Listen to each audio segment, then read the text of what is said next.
Greetings all, it's the Devious Monkey here. Today, I'm sitting in my office because I have calls scheduled all morning, and now of course the contractors start drilling and sawing and everything. Typical. Anywho, yeah, I got calls scheduled for the next 2 hours, so in between calls, I thought that I would shoot some video for you, and today we are going to discuss the A7CR, this bad boy. So if you recall, I did buy the Sony ZV-1 Mark II, and I was pretty excited with it because I thought that they had checked off the boxes of what could have been improved upon on the ZV-1 original.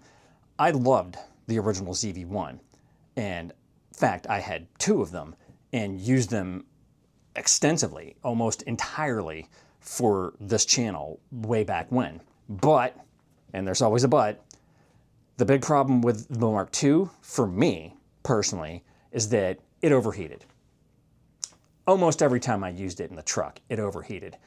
It just cannot deal with Virginia Beach 105-degree heat wave weather. And given that I have it set up, I mean, it actually made me change my setup in the truck, and I ended up, using a cheese plate and a iFootage spider crab arm or whatever the hell they call them, and I reset it up so that it was off the dashboard, so it's slightly up in front of the dashboard and a little bit below. But when it gets right down to it, heat is heat, and the sun cooks my truck all morning.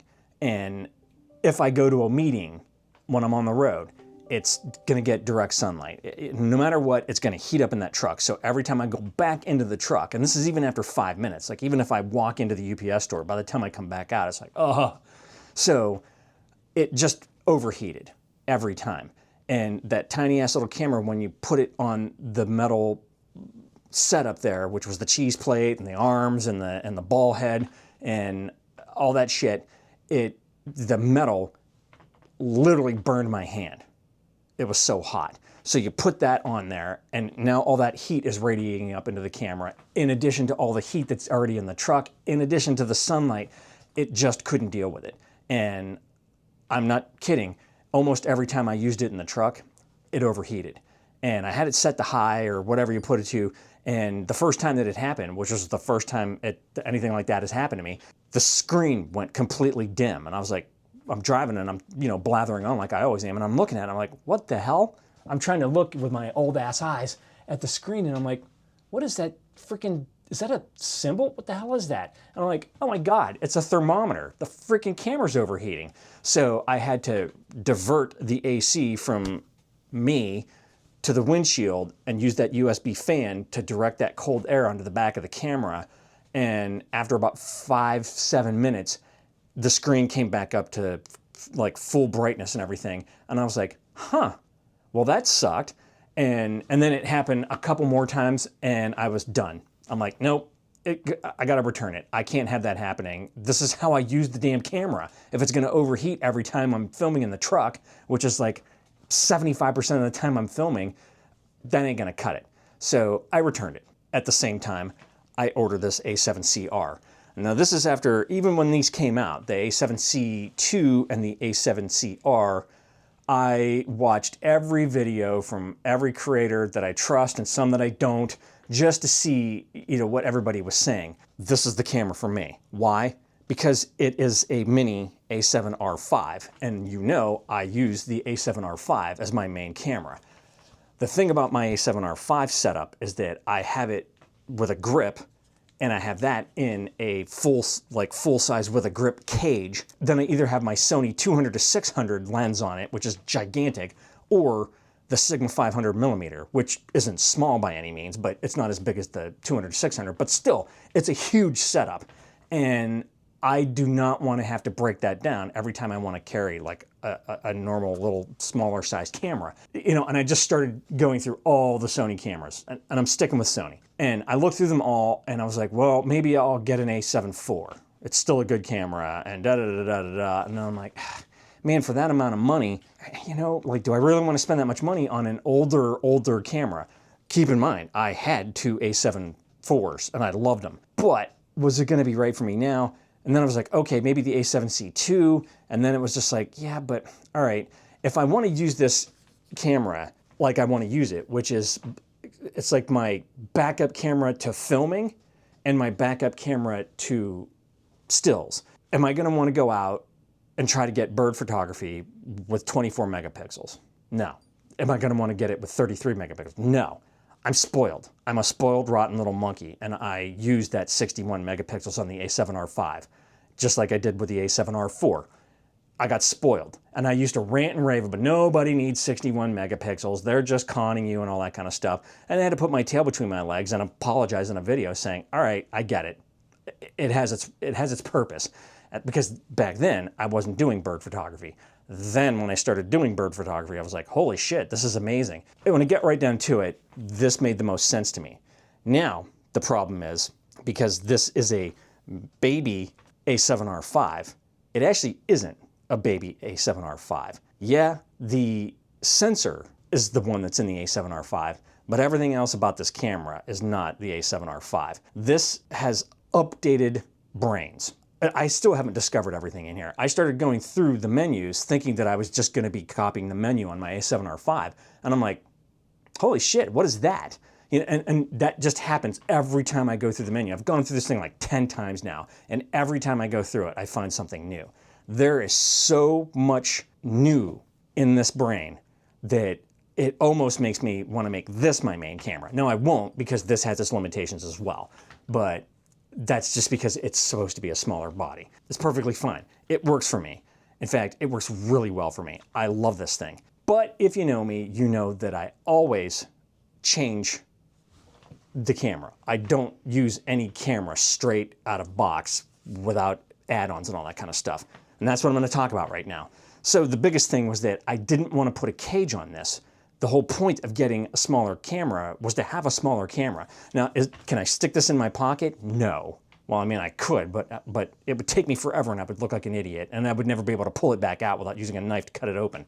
So no, this is not a pocketable camera. I can set it in my man purse. Certainly I can put it into a backpack, but I cannot put it in a pocket. So you got to keep that in mind. So I didn't want to put a cage on it. I didn't want to add all kinds of shit to it, but I decided that I did want to put a plate at the bottom. Not the plate that came with it, but an actual metal plate.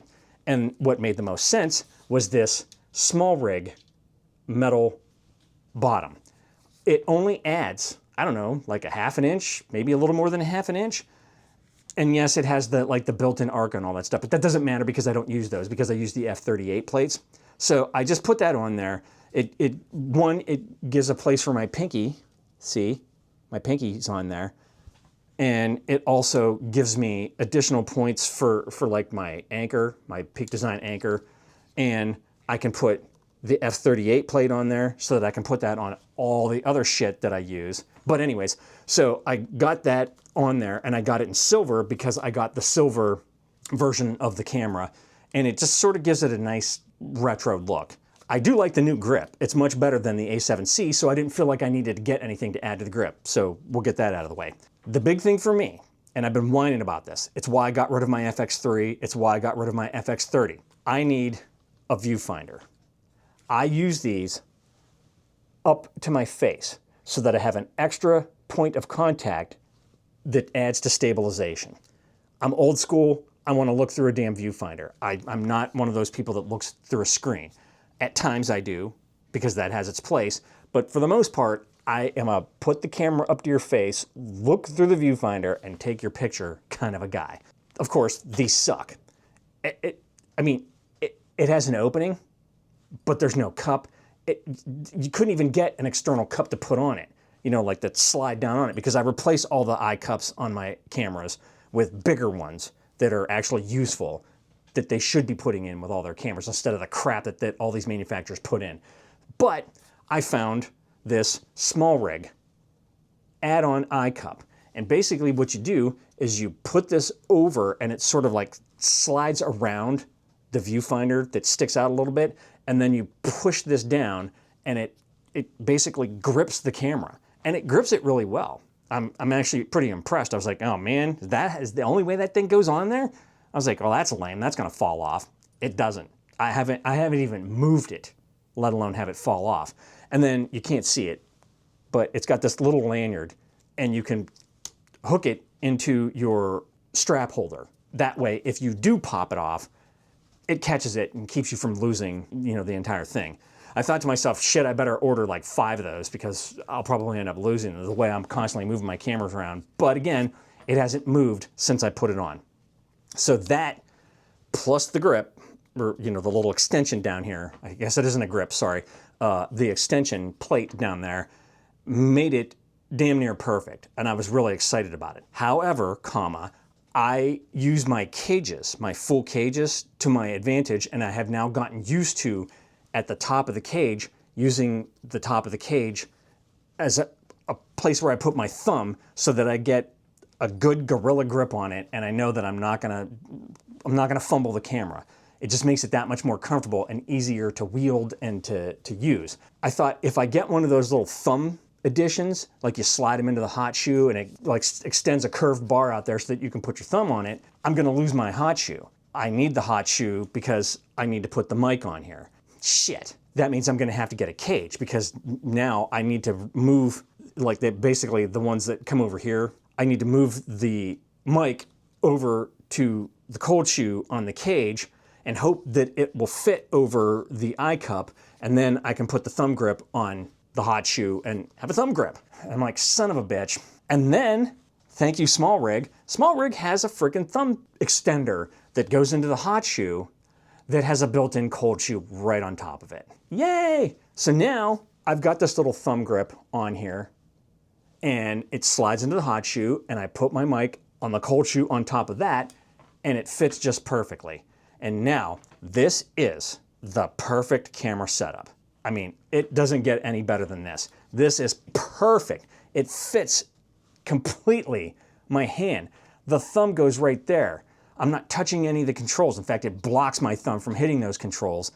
I've got an eye cup that I can put up to my face and keep my big ass greasy nose off the screen. And I like to keep my both eyes open. So now, because I have it out here, instead of like that, I got it out here and I can still see everything around me, but I can look into this viewfinder and not have it blocked out by the sun or, you know, it's just perfect. One of the best additions to the brains of this that makes it better than my A7R5 is the auto subject recognition. So you know how these things like Sony Sorcery, you can eye autofocus for birds, people, animals, bugs, cars, planes, trains, all that shit, but you got to go through and switch it every time. So sometimes I'm out taking pictures of birds, okay, great, but then sometimes I'm taking pictures of people, so I switch it over, and then I forget, and I go and I'm like, why the hell won't this, you know, latch onto the bird? That's because it's on people.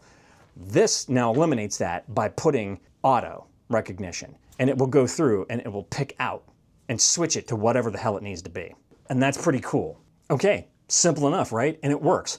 Once again, this is now the perfect setup. And I kind of wish I would have gotten it sooner. Now, the other thing that I do is my wife got me this strap. If you will notice, it's got Osprey on it. You know, because I'm a birding photographer. And what I did was I altered it and I put these Peak Design anchors, or like anchor receivers, I don't know how you put it, whatever. And then I actually put the Peak Design little anchor clips onto this fall cam clamp. And now, boom, it just goes on and it's locked now. Can't push the pin in. Here's the thing. I had version 1 of this thing. It didn't have a lock. If you watch me a lot and you know that when I started having problems with my A7R5 and the one video where I absolutely flipped my shit when I'd had it up to here with the problem with the autofocus, I was walking and I had the camera on one of these and it bounced into my leg and it pushed the pin and the whole setup fell to the ground. Yes, my $10,000 camera setup stumbled to the ground. I had already reached market maximum for the bullshit that I was going through. When that happened, I didn't bother to put that in the video. Let's just say I was less than thrilled. I don't know why they did that, because the very first version of this that I still have, it had the little thing where you twist it and it locks in. You can't push the pin.